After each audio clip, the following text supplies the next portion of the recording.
The crowd is going wild again for Chelsea as she climbs after Tiffany has been sent to the floor when Meechin and BFAB stop her and they hang her upside down on the ladder for a very long period of time. They help Jade. Flair fights them off. She's climbing, and then Jade and Charlotte fall off the ladder, and Green just does the big sit-up, and the crowd realizes she's got a clear shot at the belt. They go nuts here as Chelsea climbs up, grabs the interim belt, 13 minutes and 5 seconds, which was the second longest match on this show, and Chelsea is the interim champion, and I guess I could really see this being very much mirroring the Matt Cardona ladder match win at WrestleMania, where it's like it's the big underdog win, and she is going to lose this belt because I do not see Rhea Ripley and Chelsea Green being a match. And I could really see Chelsea being like the underdog, and she's going to gain all this sympathy because they're going to yank this belt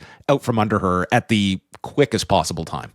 Yeah, it's not even the scenario where it really makes sense to like do Rhea versus Chelsea because you risk the audience like feeling like blaming Rhea for the loss. I mean, this is all going to lead to Tiffany Stratton somehow costing her like this, and at what point will that occur, how that will occur, I mean, that remains to be seen. But you know, I for a moment where you can like use this sort of interim thing to like give this person this moment, it feels, number one, the crowd certainly loved it. You know, they were cheering Chelsea over Tiffany Stratton, who is from Minnesota.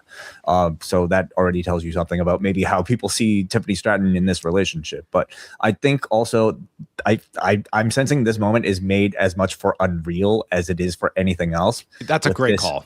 SummerSlam is like one of their peaks, right? You know, that they tend to end their seasons for. And Chelsea has sort of been the main character, or one of the characters that has been in every season. She's, you know, said, I'm always chosen for a spot, but I'm never chosen for the spot. You know, I'm always the person who's overlooked. So this just feels like a perfect sort of like closing image to wrap up her storyline on Unreal. And they gave her that moment, sure, like it was convenient. I thought the match was like decent. I overall found it pretty entertaining. And, you know, it was always a bit odd to me that they had 5 people for this ladder match. That doesn't really feel like a pretty typical like number.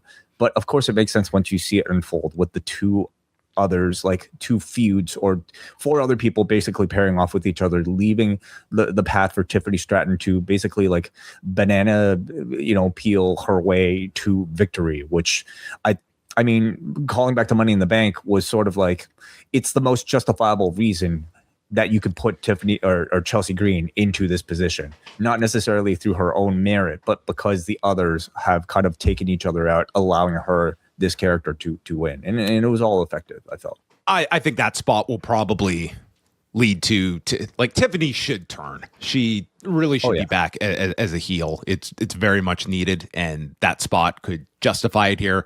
But I'm expecting a very, very short title reign with Chelsea. But you hit the nail on the head. This is definitely feels like an Unreal type of story beat for them to utilize, because like Chelsea's been a constant in all of these seasons. This is a really easy one to do. She finally gets her big win, and you've got the post show where out on the desk she held up her title and said she wants to dedicate this title win to Michael Hayes. Oh, perfect. Yes. Excellent. There you go. So it ties it all together on Unreal. You know, but yeah, like, I mean, this was not always the plan, of course, like with Rhea Ripley, but considering, you know, this being a backup, like maybe not a bad backup to have, you know, that they eventually came up with to create this moment, because they do love their moments, John.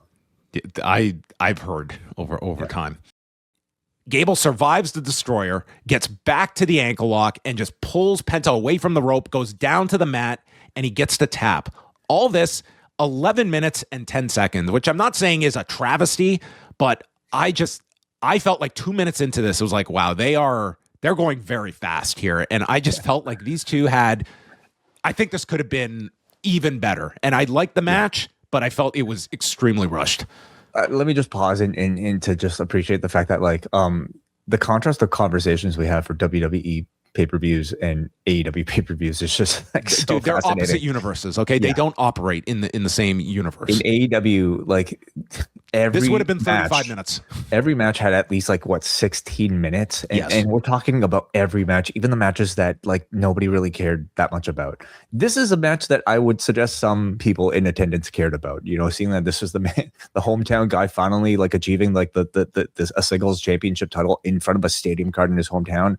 And at most they were able to give it 11 minutes. And if they had 16, 17, I think this would have been just at another level. I just wish it had 5, 6 more minutes. I mean, ideally they would have had 20, but they're not getting 20 on a WWE show, which is, I think that's a perfectly valid criticism to have. You're watching a 3-hour wrestling show and it's this one gets 11 and you're just watching this match. It's I know these guys have an unbelievable match in them and they were handcuffed and they just had to do so much into so little. And, it was a very good match, but it could have been at a higher level. When we're strictly talking about bell time on this show, it's something like 2 hours. So you're given at a 3-hour viewing appointment, but dude, this undercard before the 8.5, 9, 13, 650, 11 for this. Right. Yeah. And I'm not suggesting long matches for everything. Certainly not. But for a match like this, semi main event, you could even say I felt like it certainly deserved it, especially considering how they were kind of just getting to that next gear when the match just kind of ended. Right. And to me, that was a little bit disappointing because I thought Gable's win could have felt a bit more earned, the struggle could have been there a little bit more so that the closing moment really felt like it was something that was, again, really, really, really well earned. They fell short of that, but overall, I'd still say Gable, I think Punk and Cody last night, I thought did a great job selling the injury and putting attention to that injured body part with every bit of offense he had throughout the match. Penta very great at delivering his flashy signature offense, maybe Mexican Destroyer on the apron aside, but the chemistry was really strong. I would have loved to have seen this maybe go a little bit longer, but for what they gave us, it was a strong 11-minute match. I hope they get a rematch, and I hope it's in AAA. That would be my preference of all avenues for these two. But then let's talk about the post match. Penta gets the belt, he grabs it, and he wraps it around Gable's waist. And Michael Cole says, "For those of you that know what this man has gone through, the different characters and changes in his life, the trials and tribulations and downward spirals." But it finally pays off. It's this guy's rock bottom was playing an awful character based on his height, but the man has somehow. Basically, this post match was this guy overcame Vince McMahon creative of the last 10 years. That was his big obstacle that he overcame, and he dinged up his shoulder. But it all paid off. Gable is joined by his family. His kids are in there, including his son, who is in a wrestling singlet. Which I think was the same, at least in one of his matches, if not the Americano match. I feel like this is a somewhat familiar that's visual. right. That's right. And his parents are there too. The crying face daughter, of course, who now appears to be all grown up. Yes. She's been crying for years. She can finally wipe away the tears. Daddy has won the big one. His mom and dad are there with Chad Gable shirts. And Gable gets on the mic. "My name is Chas Betts." No, he says, "My name is Chad Gable. I was born, raised, and live in Minneapolis. And now I can say I'm the Intercontinental Champion." And folks, I swear to God, I am not making up any of this if you did not see the show. The family is here. Oh God, there's tears. The children are emotional. Chad is crying. He's won the belt. And the fucking mug root beer guy has to get up for this product placement to hand Chad a can of root beer for him to chug like he's Steve Austin as a big graphic appears. Mug root beer. Got that dog in you?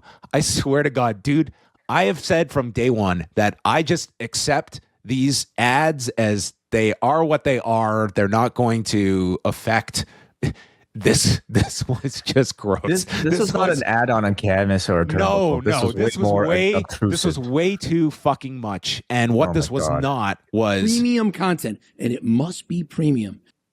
This was not premium on a premium live event.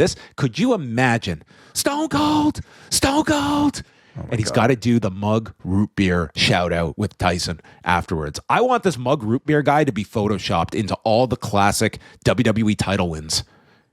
Imagine these moments with the mug fucking root beer guy that this Chad Gable. Imagine Chad Gable being run down. This whole thing is being laid out. Family's in the ring. Your kids are there.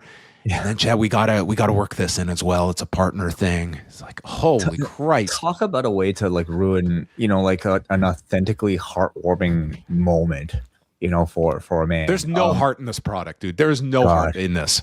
This was the type of thing you'd watch and you really do have to ask yourself like how unaware this company could be. Like this is the type of thing that I think you would like create to parody this version of TKO, to just like, it was so unbelievable that I think a lot of us might have been expecting this guy to unmask to reveal like Gable's next opponent. That to me would have at least saved it and would have given it some sort of like Otis, maybe. I don't know, but it would have given it could some this level. Not have been done in the Danhausen match? Like, could we have not come up with something with the mug root beer guy? Like, let's put all the shit into one trash can and let it explode.